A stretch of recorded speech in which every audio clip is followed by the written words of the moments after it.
80.9 billion pesos. Ganito raw kalaki ang budget surplus o halagang hindi nagastos ng ating pamahalaan. Pero babala ng ilang eksperto, senyales daw ito ng hindi maayos na paggastos ng gobyerno.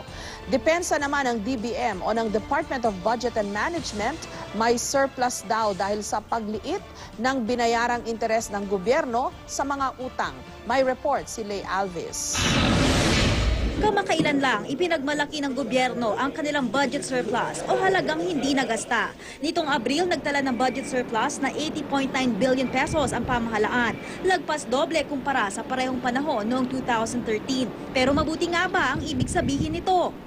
Ngayon halimbawa, over 1 trillion ang budget ng mga agencies for the different projects. So, nasa Appropriations Act na yon, naka-budget yan. Pagkatapos, kung hindi yan lahat magagastos. Kasi may authority ka na gagastusin yan, ilabas yung pera ng gobyerno, ay magkaroon ka ng budget surplus.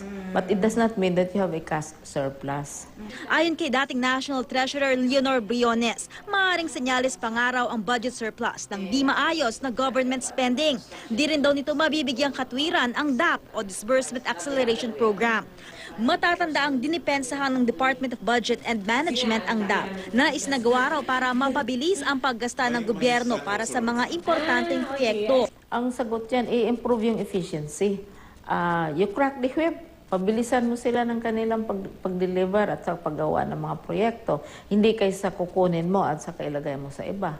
Kasi unconstitutional yung nangyayari.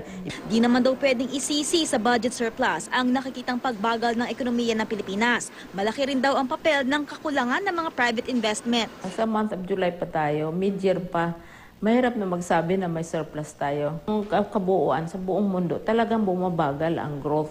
So itong pagbabagal ng growth dito sa Pilipinas, function din ito ng global slowdown.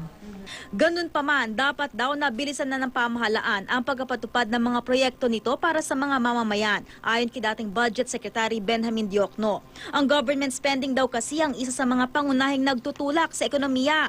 Yung mga nakalaan na pera para sa mga school buildings, mga kalsada, mga bridge, hindi nagagastos.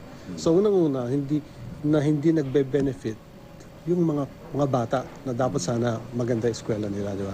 Pangalawa, maraming tao na dapat sana na nabigyan mo ng trabaho na walang trabaho.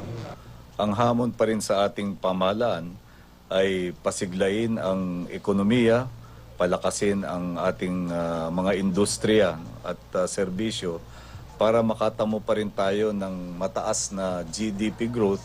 Sinubukan namin kunan ng pahayag ang DBM tungkol sa budget surplus pero abala raw sila sa paghahanda para sa 2050 national budget. Pero sa isang press release ng DBM, sinabi ni Secretary Butch Abad na bumaba ang interest payment sa mga utang ng pamahalaan sa unang bahagi ng taon. Ibig sabihin daw nito, mas malaking pondo ang mailalaan sa priority programs ng administrasyon. Kumpara sa parehong panahon noong 2013, mula nitong Enero hanggang Abril, mas mababa ng 5.2 bilyong piso ang interest payments ng pamahalaan. Inaasahan daw na bibilis ang government spending sa mga darating na buwan. Natukoy na raw ang mga bottleneck na dahilan ng pagbagal ng pagkapatupad ng mga proyekto ng gobyerno. Lay Alves, GMA News.